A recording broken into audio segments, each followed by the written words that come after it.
Before Frank Lucas became the most powerful drug dealer in Harlem, before the empire, before the money, before the legend, there was one man who taught him everything. Bumpy Johnson. And what Bumpy told Frank in his final days changed the game forever. But it also planted the seed of Frank's destruction. 1946. Frank Lucas was nobody. A scared kid from North Carolina who'd just watched the Ku Klux Klan murder his cousin in broad daylight. He ran, still running Harlem, still making moves. And he was working on something big, something he never told Frank about. Bumpy had been negotiating with suppliers in Southeast Asia, direct connections, cutting out the Italian middlemen. He'd been planning it for years. A way to control the entire heroin supply chain, but Bumpy never finished it. July 7th, 1968. Bumpy Johnson collapsed at Wells Restaurant in Harlem. Heart attack. He was pronounced dead at the hospital. Frank Lucas was devastated, but at the funeral, something happened. One of Bumpy's old associates pulled Frank aside. "Bumpy wanted you to know something," the man said. "He was working on a deal. Direct import from the Golden Triangle. Cut out the Italians. Control the supply." Frank's eyes widened. He never finished it, but he left notes, contacts, everything you'd need. The man handed Frank an envelope. Inside, names, addresses, phone numbers in Thailand, connections in Vietnam, and a handwritten note from Bumpy. "Frank, if you're reading this, I'm gone. Don't mourn. Finish what I started. But remember, stay invisible. The moment they see you, you lose." Frank stared at that note for hours. Bumpy had given him the blueprint, the opportunity of a lifetime. But Frank made one critical mistake. He forgot the most important lesson Bumpy ever taught him. Frank Lucas took Bumpy's blueprint, and he executed it perfectly. He flew to Bangkok, met with Bumpy's contacts, negotiated directly with heroin producers in the Golden Triangle. No middlemen, no Italian mob, just Frank. He created blue magic. Heroin so pure it was 100% uncut. The competition was selling product at 10% purity. Frank's was 100%. He could charge less and make more profit.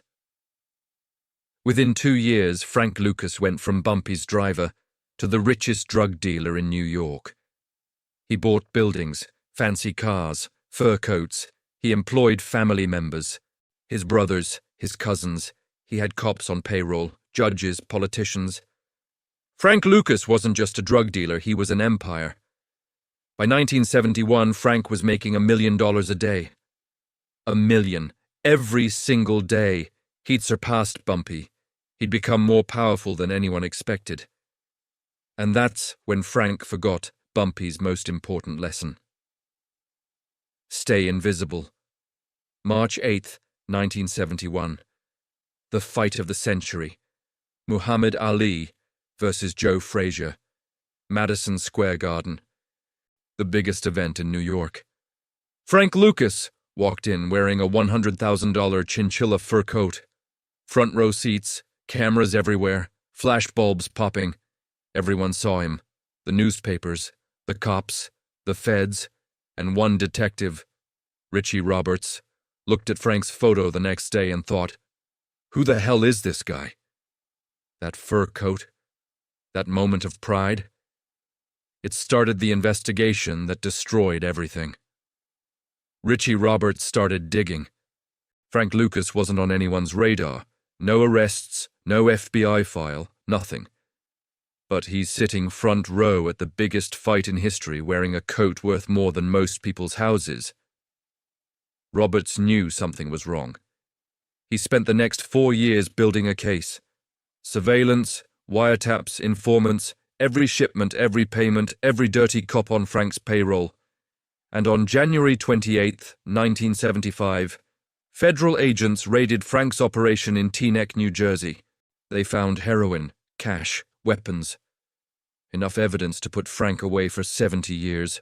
Frank Lucas was arrested, handcuffed, charged with conspiracy to distribute narcotics. The empire Bumpy gave him collapsed in a single day. But here's the part that would have killed Bumpy if he'd been alive to see it. Frank snitched. He gave up over 100 names, corrupt cops, federal agents, even some of his own family. In exchange, his 70-year sentence was reduced to 5 years. 5 years. Bumpy Johnson did 10 years in Alcatraz and never said a word. Frank Lucas gave up everyone to save himself. When Frank got out of prison in 1981, Harlem had changed. The people who once respected Bumpy despised Frank. Not because he'd been a drug dealer, but because he'd snitched. In the streets, that's the ultimate sin.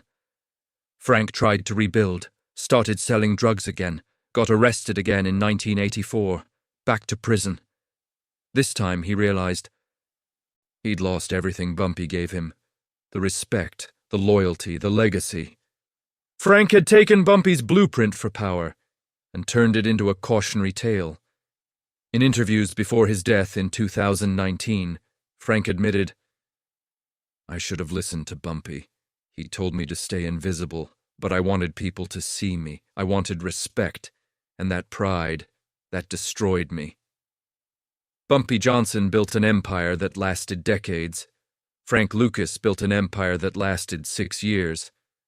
The difference: Bumpy understood that real power is invisible. Frank wanted to be seen, and the moment he was seen, he was caught. So what's the real lesson here? It's not about drugs. It's not about crime. It's about what happens when you ignore the wisdom of the people who came before you. Bumpy Johnson gave Frank Lucas everything. A job, a family, a code, a blueprint for success. And Frank used it. He executed perfectly. But he forgot the most important rule: stay humble, stay invisible. The moment Frank put on that chinchilla coat, he told the world, "Look at me, I'm untouchable." And the world looked, and the world caught him. Bumpy Johnson died a free man, respected, feared, legendary.